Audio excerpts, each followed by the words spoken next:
እነዚህ ሁሉ በቃ እንትን ብለዋቸዋል ብለው ጨዋታ ሰሩ ማለት ነው። የድርጅቱ መሪ ማን ነው? እስክንድር ነጋ። እስክንድር ነጋ ጸጥ ብሎ እሱ ስለተጠላ እነዚህን ይዘን እንምጣ ብለው ነው የመጡት። ከዚያስ ፋኖቹም ጎንደር ከተማ ውስጥ እንዴት እንደገቡ አያውቁትም። መከላከያው ውጣ ተባለ፣ ወጣ።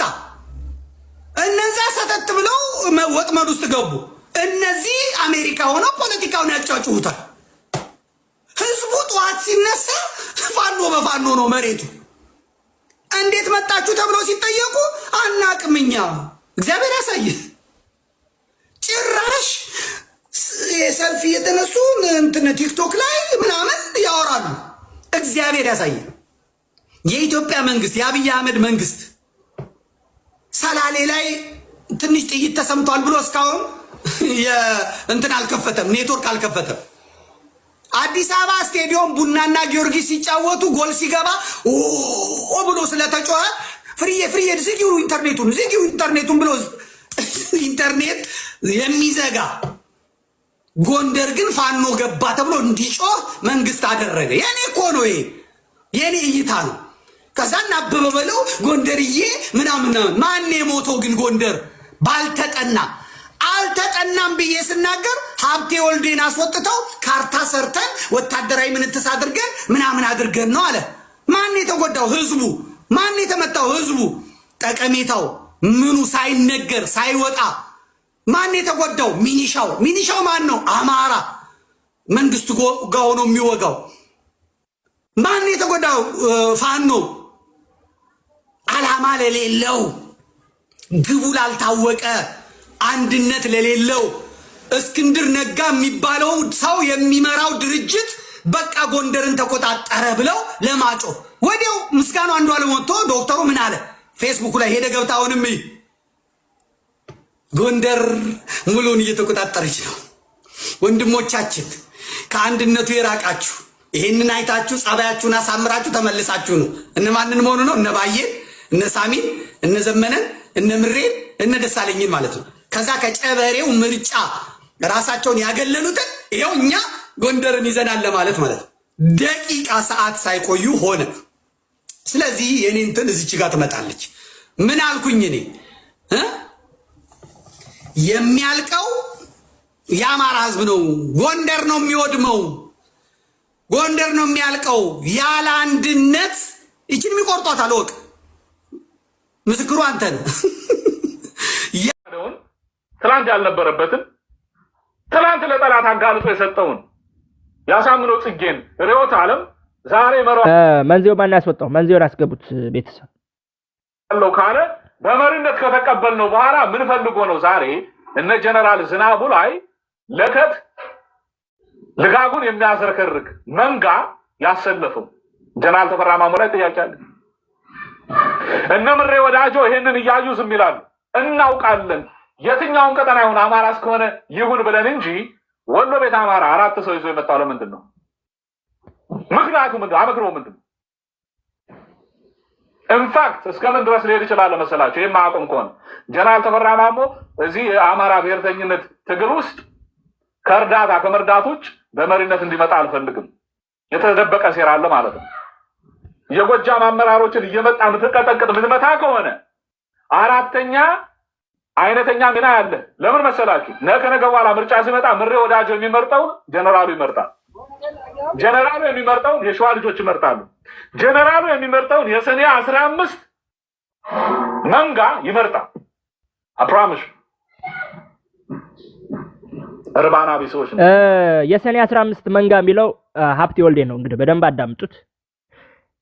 እነዚህ ሰዎች በተለይ ለጎጃማ ማን ነው ለወሎ አማራ፣ ለሸዋ አማራ፣ ለጎንደሩ አማራ ያላቸው ንቀት የንቀት ጥጋቸው እብሪት ያጣ ነው። እኔ አሁን ይሄ የንቀት ጥግ መሬት ላይ ነው አይደለም። እነ ስሜነህ እና እነ ተሰማ ሲነጋገሩ ባለን የመሳሪያ ልክ ብለው ትቢታቸውን በዛ ደረጃ ነው የተወጣጠሩት። ሪያሊቲው ግን እንግዲህ እኔ ተወዋለሁ። አሁን ምንድነው እኛ ለህዝባችን አንድነትን ስለምንጨነቅ ስለሚያሳስበን የአንድነቱ ጉዳይም ጥፋተኛን አካል ብቻ ነው ነጥለን በደንብ አድርገን የምንቀጠቅጠው። ባይዘው አሁን 10 አለቃ ዝናቡ የሰጠው መግለጫ ያው እነ ቤተልሔም ዳኛቸውን ለማስደሰት ነው። ይሄ መግለጫ እንግዲህ እነ ዘመነ ካሴ እና አርበኛ ዘመነ ካሴ ምን ይላሉ አይሉም ዊገና ወይር ከነሱ ነው የምንጠብቀው። የጎጃም ቀጠና በዚህ ደረጃ ልክ አምኖበታል ወይ? የዝናቡን ንግግር አምኜበታለሁ ካለ ቅድም ቴምር እንዳለችው ማርሽናችን በደንብ ጨመራ አድርገን እንመጣለን። አሁን እኛ ግን ይሄንን እስካሁን በተለይ ስፔሻሊ የቤተ አምሐራ የአፋብኃ አመራሮች ላይ የስብዕና ገደላ ሲያስደርግ የነበረው በጎንደር የአፋብኃ አመራሮች ላይ የስብዕና ገደላ ሲያስደርግ የነበረው በሸዋ የአፋብኃ የሥራ አስፈጻሚ አካላቶች ላይ የስብዕና ገደላ ሲያስደርግ የነበረው ዋነኛው ተላላኪ ዝናቡ እንደሆነ በደንብ በመግለጫ በኤቪደንስ እጅ ከፈንጅ ሬድ ሃንድ ይዘነዋል። ሬድ ሃንድ ነው ያዝነው። ባይዘው ዝናቡን የያዝነው እጅ ከፈንጅ ነው የተያዘው። ዝናቡ በትናንቱ መግለጫ እጅ ከፈንጅ ይዘነው ማለት ነው። መረባችን ውስጥ መጥቶ ይገባው። ሞዴሬተር እስኪ ሚዩት ፍታኝ። የኮመንት ሚዩት አድርገው እንደሚያትረብ ምን ብለህ ባለጌ ነበር እየጻፍክ ያለው እያየህ ነው። ውረድ። ብልግና እየጻፍክ ለምን ትጽፋለህ? ውረድ።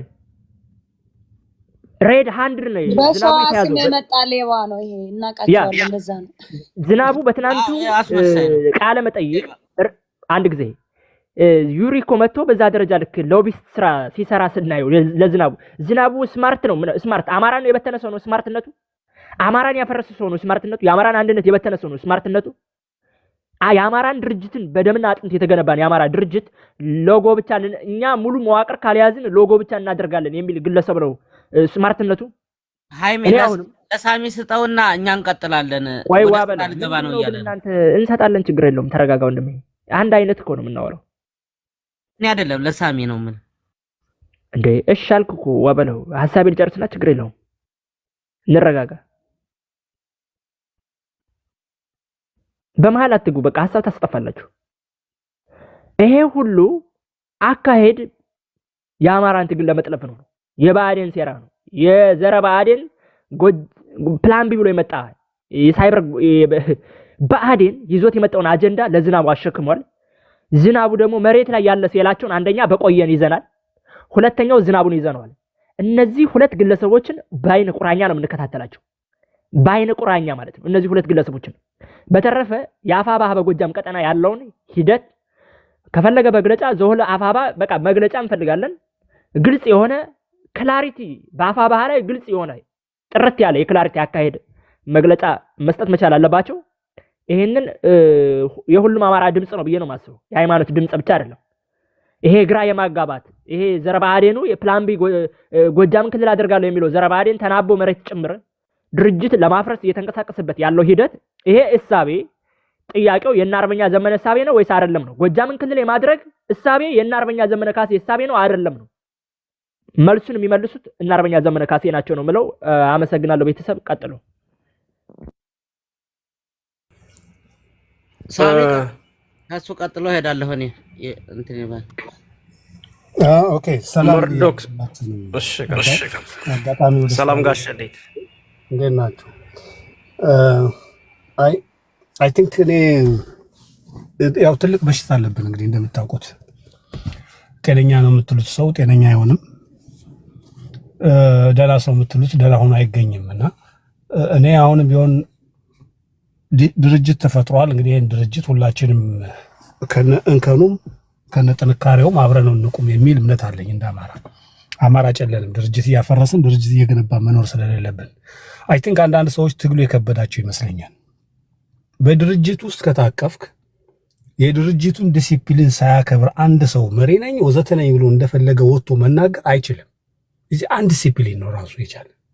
ይሄ በህግም ያስቀጣል፣ ከኃላፊነት ያስወርዳል፣ ያሳስራልም። ከዛ አልፎ ይሄ መፈጸም አለበት የድርጅት ሰው እስከሆንክ ድረስ። እንዲህ ዝም ብለህ አንድ ክፍለ ጦር ምናምን ስለመራ አገሩን የመራህ መስሎ የሚሰማ ከሆነ ይሄ ትልቅ ችግር ነው። ይሄ ነው አሁን በአማራ ትግሉ ላይ እየተንጸባረቀ ያለው ትልቅ ችግር።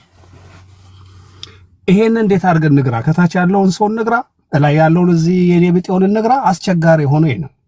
መሪ ነኝ የሚል አካል ካለ፣ ኃላፊነት የሚሰማው ሰው ካለ፣ ጦር እመራለሁ ብሎ የሚያስብ ሰው ካለ ለሚናገረው ነገር ሁሉ ኃላፊነት መውሰድ አለበት። ለዚህ ነው አሁንም የዝናቡ ችግሬ ነው። ብድግ ብለህ ዝም ብለህ እንደፈለግህ አትናገርም። ይሄ ሁሉ ሀገር አቋርጠው ወንድሞቻችን ድርጅት ለመመስረት እዛ ድረስ የሄዱትን ዜሮ የሚያደርግ አካሄድ ትክክል አይደለም። እዚህ ትናንትና እናንተ የምታደንቋቸው እዚህ አንዳንድ ሰዎች ተንታኝ ምናምን የሚባሉት እኮ ወጥተው ምን ሲሉ ሰምተናል እኮ ድርጅቱን ኦልሬዲ አንቀበለውም ደብዳቤ እንጽፋለን ወዘተርፈ ሲሉ ሰምተናል እኮ። ሰምታል ፈርሷል ነው እንጂ ያለው ማነው አፋባን አልደግፍም። እንዲህ አይነት ድፍረት የመጣው በሶሻል ሚዲያ ባሉ ሰዎች ሊመራ ነው ወይ ትግሉ ነው? ስለዚህ ዝናቡ ንግግሩ ከዲሲፕሊን ውጭ ነው። ይሄ ምንም የሚካል ነገር አይደለም። ትልቅ ሰው ስለሆነ ትልቅ ኃይል ስለሚመራ መሪ ስለሆነ አይደለም። የመሪነት ዋና ባህሪ ከጓደኞቹ ጋር ተስማምቶ መስራት ነው። የመጀመሪያው ሪስፔክት ማድረግ አለበት ያ ሁሉ ሰው ዋጋ የተከፈለበትን። እሱን ያላደረገ ሰው እንዴት አድርጎ ነው እንግዲህ ውጭ ሊመራን የሚችለው? ማንን ነው ማስደሰት የሚቻለው? እኛ እነዚህ ውጭ የምንጮኸውን ሰዎች ለማስደሰት ነው ወይስ ምድር ላይ ያለውን ኃይል ለማስደሰት ነው? ይሄ በደንብ መታየት አለበት ብዬ አስባለሁ። ምንም ድርድር አያስፈልገውም። ድርጅት አለ፣ የድርጅቱን ዲሲፕሊን ማክበር አለበት። የድርጅቱ አካልም ይሄን ነገር በትክክል ውሳኔ ሊወስንበት ይገባል።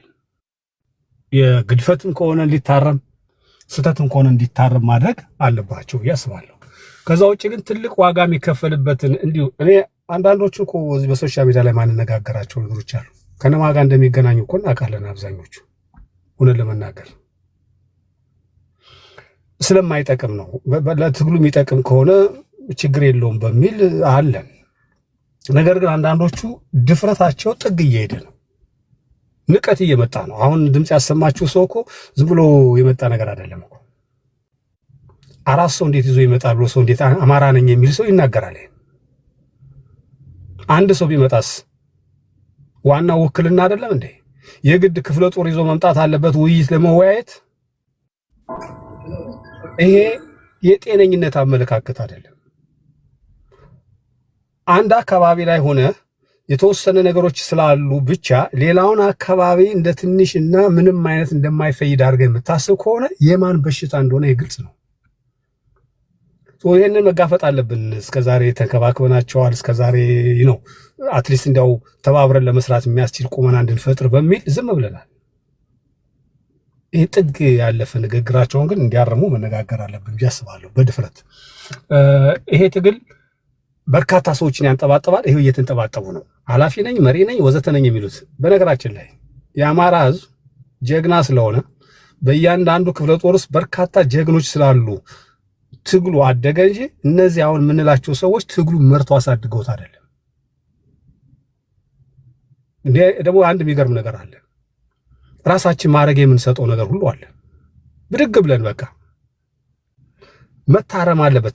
ታጋይ ነው። በታጋይነት ነው መነገር ያለበት። የትጥቅ ትግል ነው እየተካሄደ ያለው። አርበኞች ናቸው። አርበኛ እያልን መጥራት ያለብን። ከዚህ በፊት ትልልቅ ማድረግ የነበራቸው ሰዎች እሱ መካድ ስለማይቻል ያንን የምንጠራቸው የነበረው ሪያሊቲ ማድረግ የነበራቸው ሰዎች በዛ እንጠራቸዋለን። ነገ እኮ በዛ አይጠሩም እኮ ወይ ወደ ላይ አድጎ ወይ ደግሞ ሚኒስቴር ሆኖ ልናየው እንችላለን። እንዲህ አይነት ነገሮች መታረም አለባቸው። በትግል ውስጥ ጀግኖች አሉ በርካታ። እነሱን ለመጨፍለቅ የሚደረግ ነገር ካለ ትክክል አይደለም እያስባል። ስለዚህ የዝናቡ ጉዳይ መታረም ያለበት ነው። አንድ ዲሲፕሊን ነው፣ ግልጽ የሆነ ነገር። እሱ ስለተናገረ ግን ድርጅቱ ፈርሷል ማለት አይደለም። እሱ ስለተናገረ ግን የድርጅቱ ቃል ነው ብለን መውሰድ የለብንም፣ ትክክልም ስላልሆነ። በድርጅቱ መካከል ውስጥ ዲሲፕሊን የጎደላቸው ሰዎች ይኖራሉ። እነሱ እንዲታረሙ የበኩላችን አስተዋጽኦ ማድረግ አለብን እላለሁ። እጅግ በጣም ማመሰግነው። ይቅርታ ስራ ልገባ ስለሆነ ነው። በጣም ቴንክ ዩ ጋይስ። ቴንክ ዩ በጣም ጥሩ ብስል ንግግርና ያደረከው። ያ ሁላችንም በዚህ ደረጃ ነው ሼፕ መደረግ መቻል ያለብን። አማሮች አስተያየትን ስንሰጥ የዲስፕሊን ጉድለት እንዳመጣ በደንብ በተደጋጋሚ በደንብ ግልጽ አድርጎ አስምሮ ሬድ ሃንድድ ነው የተያዘ ዝናቡ ከድርጅት መርህ አፈንግጦ በቃ የዝናቡ እኮ የፈለገው አሁን የዝናቡ ሐሳቤ የአፋባ የጎጃም ቀጠና ሐሳቤ ከሆነ መግለጫ መስጠት ይችላል እኮ ኦፊሻሊ። ኦኬ ዝናቡ ግን የልክ እንደ የፖለቲካል ማስተርቢሽን የፈጸመ ባይ ነኝ። ራሱን ነው ያረካው። የሱን ደጋፊዎች ለማርካት የሰራው የገማ ፖለቲካ ነው ብዬ ነው ማስበውና ይሄንን ደግሞ የሚቀበለው ያሉ ሌሎች አመራሮች ይቀበሉታል ብዬ አላስብም። እና አርበኛ ዘመነ ካሴም ኤኒዌይ መተው ነው እንግዲህ ዘው ኃላፊነት በርደኑ እነሱ ጋር ነው ብያለሁ። ባይዘው በተለይ ስፔሻሊ የወሎ አማራ ማህበረሰባችን ለተሰደበው እያንዳንዱ ነገር የ77 ረሃብተኛ እየተባለ ምናምን መሬት ላይ ያሉ አካላቶችም እንደሚስማሙበት ያን በደንብ አይተናል። ህዝብ እንዲሰደብ መሪ እንዲሰደብ ዋኖች ተባባሪና አስተባባሪዎቹ እንደ ዝናቡ አይነት ግለሰቦች እንደሆኑ እንደነዛ አይነት አካላቶች ዋናው የሶሻል ሚዲያው የነ ግርማ አየለ የሶሻል ሚዲያ አስተባባሪ ዝናቡ እንደሆነ የነ በላይ ዘመነ የሶሻል ሚዲያ አስተባባሪው ዝናቡ እንደሆነ በደንብ አድርገን ሬድ ሃንድል ነው ያዝነው። ይሄን ሰውዬ ቅሌቱን የተከናነበው ራሱ ዝናቡ ነው። ቅሌቱን የተከናነበው ማለት ነው፣ ሃይማኖት አይደለም። ክብሩ ቢከበር ለራሱ ነበረ እና በደንብ በሰፊው እንሄድበታለን። ቀጥል ዋበለው። እሺ አመሰግናለሁ። እውነት ለመናገር ያው ሐሳቤ ነው፣ ግን አንዳንድ ነገር መናገር ያለብንን መናገር ስላለብን አንድ ድርጅት ተመስርቷል ተብሎ የራሱ የመረጃ ሰጫለ የመረጃ አመራረጁን የስምሪት አካሄዳለው። ከዛም ሲቀጥል 13ቱም ተመካክረው ነው ስለ ድርጅቱ የድርጅቱ አባል ከሆንክ ኃላፊነት አለብህ። ይሄንን ኃላፊነት በግሉ ምንም ማያመጡ ወይም ምንም አይደርስብኝም ብሎ በዚህ አይነት የሳይበሩን የፋኖን ደጋፊ መበጥበጥ ራሱ አንድ ራሱን የቻለ በአዴናዊነት ነው። እኔ እንደዛ ነው ያሰብኩት። ምክንያቱም አንድ ኦፊሻል የአፋብሃ መግለጫም ሆነ አሁን ለምሳሌ አንድ ነገር ሲፈጠር የራሳቸው ኦፊሻል መረጃ የሚመርጅ ስምሪት የሚሰጥ ያስፈልግ ነበር። እንዳለመታደል ሆኖ ይሄም የለም። ዝም ብሎ የዩቲዩብ መሸቀያ ማበጣበጫ ነው ያደረጉት፣ ማወዛገቢያ። እኔ የአፋድ ደጋፊ ነው የመሰለ የትናንትና የዝናቡ አነጋገር ሎጎ ብቻ ነው፣ ከዚህም የባሰ ነገር ብጥብጥ ይመጣል ሲል በጣም ነው የዘገነነኝ። እንዴ በጣም ነው የሚያሳፍረው። ምክንያቱም አንድ አባል ሆነ በዚህ ልክ እኛ ተስፋ አድርገንበት አማራነት መጣ፣ አማራ ሆኖ በቃ ሁሉም አማራ ለአማራነት ሆነን አሸናፊነት እንሆናለን ስንል ጭራሽ የሎጎ ብቻ እና ከዚህም የባሰ ብጥብጥ ይመጣል ሲል በጣም ነው ያዘንኩት፣ እንዳንድ የአፋብሃ ደጋፊ ማለት ነው። የሚያሳዝነው እኔ ጫው ለራስ ትትል ጣፍጥ ነው። እኔ የጥሎ ማለፍ ጊዜ ነው ሃይሚ፣ የጥሎ ማለፍ ጊዜ ስለሆነ ማንም ቢሆን ለራሱ ሲል ነው እንጂ ለሰው ብሎ አይደለም፣ ወይም ለአማሮች ብሎ አይደለም። ሁሉም ለራሱ ነው፣ ለወገኑ ሲል ለራሱ ሲል። በተለይ መንደር ለመንደር የሚያውደለድለው ወጣት እንዳይረሸን ብሎ ራሱን ለመከላከል ታጥቋል፣ ማርኮ ታጥቋል። ጀግና ነው አማራ እና ይሄንን ጀግና ማህበረሰብ እርስ በርሱ እንዳይረዳዳ፣ መረጃ እንዳይመራረጅ፣ እንዳይደጋገፍ፣ የጎደለውን እየሞላ በዚህ ልክ እያበጣበጡ ግን መቀጠል እንደማይቻል ግልጽ አድርጎ እውነትን አውጥቶ እዚህ ተልኮ ወስደው የሚበጠብጡን እነማን እንደሆኑ ያየንበት ሁኔታ ነው። እኔ ተመስገን ነው ያልኩት። ምክንያቱም አልገባንም ነበር። ኧረ የነሱ አቋም አይደለም እነሱ የራሳቸው ነው ምናምን የምንለው ነገር አይደለም። የዴቪ የምትለው በላይ ዘነበ እና አርሴማ የወሎንም የሸዋንም ሲሳደቡ የነበሩት ይሄው እነሆ ቁልጭ ብሎ ወጥቷል። ስለዚህ እነኚህ አራት ደግሞ ያለው ይሄ ስለሽ የሚባለው ደግሞ አራት ይዞ መጣ ያለው እንዳለመታደር ሆኖ አማራ ሆኖ ነው ወደ አማራ ትግል የተቀላቀለው ጀነራል ተፈራ ማሞ። ሸዋ ላይ ነው ደግሞ ቤት አማራ አልሄደም፣ ሸዋ ላይ ነው ከወንድሞቹ ጋር።